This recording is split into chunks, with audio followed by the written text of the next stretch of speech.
Okay. Hello and welcome to today's webinar by Adapt Immigration Inc. And today we have another interesting topic, which is the parent and grandparent super visa in Canada. I am Ann Plaza. I'm the marketing specialist here at Adapt Immigration Inc.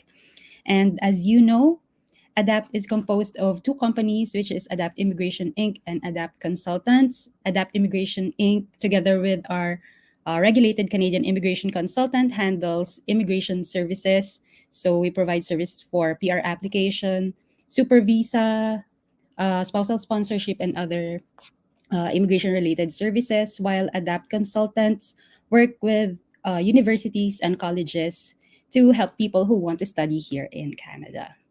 So, what would be our topic for today? We'll be discussing super visa, the difference between visit visa and super visa, what are the eligibility requirements, and what are the documentary requirements that you need to prepare. We'll also guide you with writing your invitation letter, and of course, we'll discuss how can Team Adapt help you with your application. So, without further delay, I'll introduce our speaker for today, our resident uh, webinar speaker, and the director and founder of Adapt Immigration Inc. and Adapt Consultant. She is a regulated Canadian immigration consultant, an international education and immigration professional with over 15 years of experience, and an immigrant herself who has lived in India, Australia, and is now settled here in Canada. So let's welcome Teresa Papachan. Hi, Thank you. Teresa. Hi, and thank you for that introduction. I'm very excited to be here to talk about the super visa, which I think is one of the most requested or the more inquiries we get for here in Adapt. What is super visa? So super visa is a multiple entry temporary resident visa issued for a validity of up to 10 years. So you're valid up to 10 years to go in and out, and you can stay up to 5 years in together. So it's a very helpful visa for someone, for a parent or a grandparent, and especially for someone who is here and want to spend time with their parents or grandparents. So this visa was designed for specifically for them, to keep in mind to spend more family time in Canada instead of just going back and forth with the visit visa. So what is the difference between the visit visa and the super visa? The first difference is the duration. So for a visit visa, you can, you could get up until 10 years, depending on the validity of your passport. Your visit visa, you can stay only up to 6 months. So for the super visa, like I said, you can stay up to 5 years and more. You can actually renew it for another 3 years too. So the renewal of every visa or every stage is 6 months for a visit visa and a lot more than 5 years for a super visa. And you can extend your stay for, you don't have to limit it to 6 months. And especially when you have to renew it, you have to leave the country and come back for a visit visa. But for a super visa, you don't have to. You don't have to worry about doing the application again, renewing your application again for the next 5 years. And they're here with you. You can also, the multiple entry for a visit visa and the super visa is the same. So you have no restrictions to travel in and out of Canada. The health insurance requirement is very important for the super visa. Typically, you do not need a health insurance for a visit visa. However, we have seen cases where they have asked for health insurance for certain age of applicants. So you can't really completely disregard it for the visit visa. But for the super visa, it is mandatory that you have health insurance. The financial support is also different from visit visa and super visa. We'll talk a little bit more detailed about the super visa in a minute. But for the visit visa, you do have to show evidence that you can support yourself in Canada while you're coming to visit your child or a grandchild. But in terms of the super visa, the host or your child shows the funds or shows the financial stability, financial support for the parents or grandparents.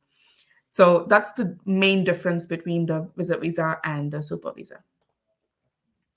What is the requirement from the applicant themselves? The applicant here is the parent or the grandparent.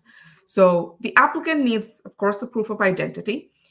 Um, and also, the other important thing is to establish the relationship to the host. So you need to have your name in the child's birth certificate or baptismal certificate or any other document. So they could be for Indian nationals, it could be even your passport where they actually list out your parents' name. So in this, we found that there's a lot of issues when we try to prove the relationship, mainly because the names are always different. For every super visa we've done, there's always an issue with the names because the spelling of the names might be different, and we need to make sure they're all consistent with all the documents that we show. There are ways to go about this.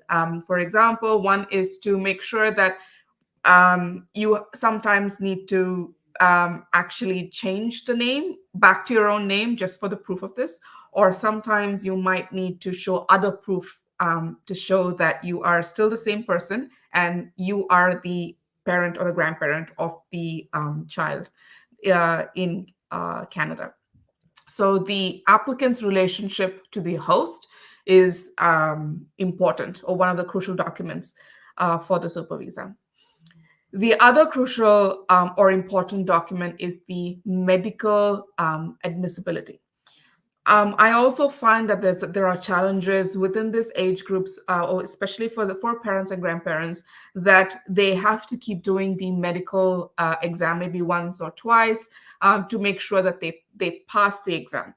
Sometimes what happens is that there's delays in this medical exam because they call you back for another exam to look at one particular, or just to take one particular test again.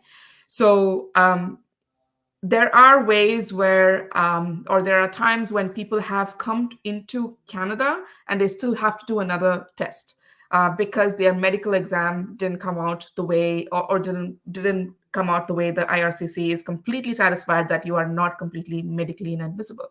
So this is something that we can help you with navigate, because there are, when you come into Canada, and there is a set of process that you'll go to in if you get another need for a medical exam.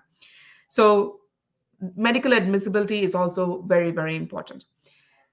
The other important document is the health insurance. So the health insurance needs to be valid for at least 1 year from the date of entry. So when you are doing the application and you are talking to an insurance company and they say that, and you have to pay in full. So you paid for your insurance. The validity of it starts from the date that the applicant enters into Canada. So from that time, it should be valid for a year. You also cover the applicant healthcare, hospitalization, and repatriation. So you need to have enough funds, basically. So the insurance should actually mention all of this in detail, that it is for 1 year, it would cover everything, and it would also cover $100,000 emergency coverage, and it should be valid for every entry into Canada within that year. So this will also be reviewed by these. In some cases, it will be reviewed by the Border Services officer as well. Now, what are the requirements for the host? So the host needs to show that their status here in Canada. So they either needs to be a permanent resident or a Canadian citizen. So you also need to be over 18 years old, and you also have to meet the minimum necessary income based on the low income cutoff, which we will show you in a minute. So sometimes this income can be combined between the host and the host spouse. So the household income can be taken into consideration. So there are a lot of questions we get when about how to calculate the actual minimum necessary income. So if you are the child and you have a spouse and you have, let's say, two children, and you're going to sponsor your grandparent, your parent, um, then that is five people. So it's you, your spouse, your two children, and your parent. So if you are going to or bring your parents, both your parents, then that's six people. So you, your spouse, your two children, and your parents. So you need to show $65,400 annually for as a household income.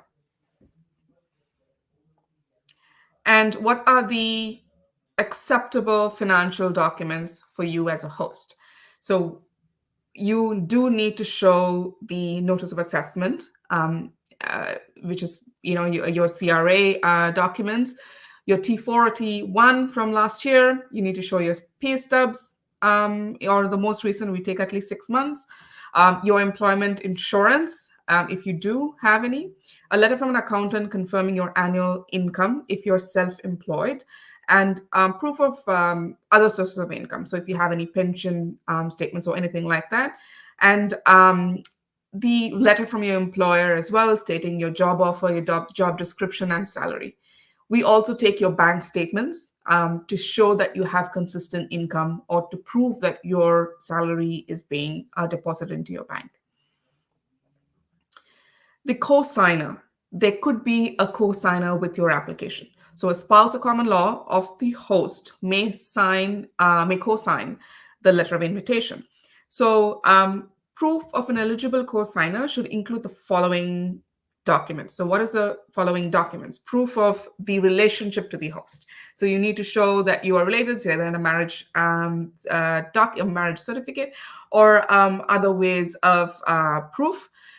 You also have to show the status of the co-signer's status in Canada, which is their Canadian citizenship or the PR document. And they also need to be above 18 years old. So with the co-signer and the host, you can combine them and show your together. You can show your annual income to prove that you have enough financial resources to sponsor or bring your parent or grandparent. The letter of invitation as well is an important document explaining why you are inviting your parent or grandparent.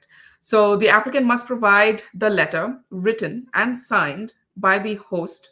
So if you are bringing your parent, then or you are co-signing with your spouse, you can write a letter together saying that you are inviting them for a certain period of time, and the invitation should promise a financial support to for the duration of the stay that they're going to be with you. So let's just say they're staying for a year, then you have to promise financial support for the entire year. And you also have to list who are the family members that are with you in your family, and that you have enough financial resources or enough financial support or income to meet the income requirements for the for super visa. So this is a list of the things that you need to add in your letter of invitation. So the applicant needs to have the entire details of the name, date of birth, their contact details, the address, the relationship of the applicant with the person inviting them. So if it's a parent, you say parent or grandparent, and the purpose of their visit to Canada. If there is a purpose, for example, sometimes parents will come in for the birth of their grandchildren or to take care of their children in general. And what is the duration of their visit, how long they'll be staying here, and where the applicant will stay, and how they will pay. So basically, what is the location, the address of where they will be staying, and the date when they will arrive, and the information of the person inviting the applicant. So there should be more information about you as the host.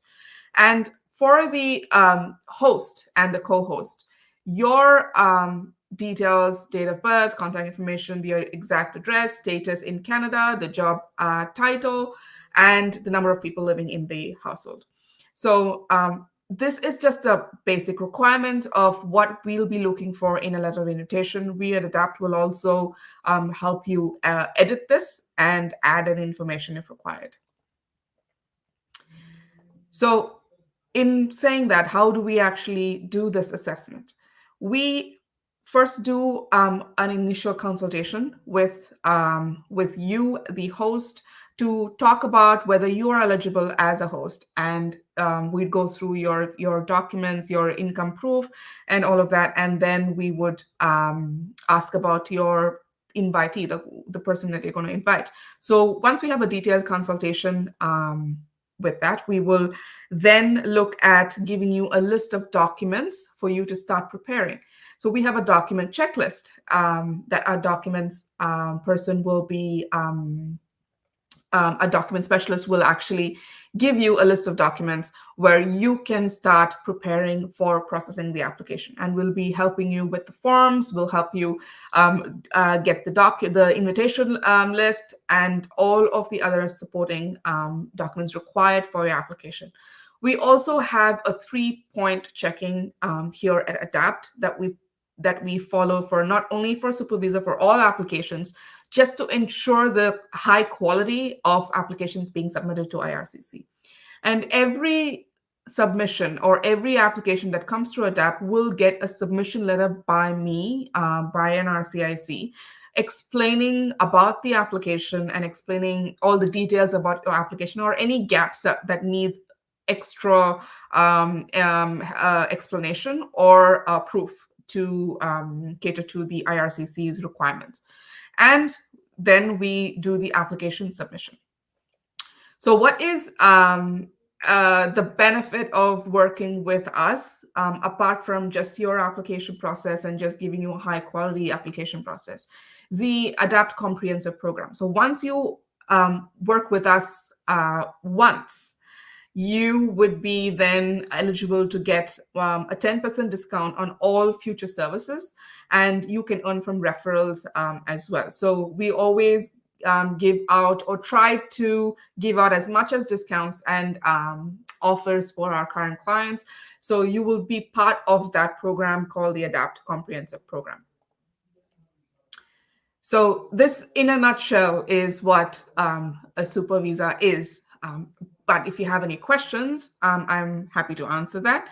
And also in the future, you can be more informed when you're putting a super visa application as well. So we have one question here. Can I apply for my parents' super visa while they are in Canada? This is a very common question that we get, actually. So while sometimes people come here on a visit visa and then they apply for their parents' super visa.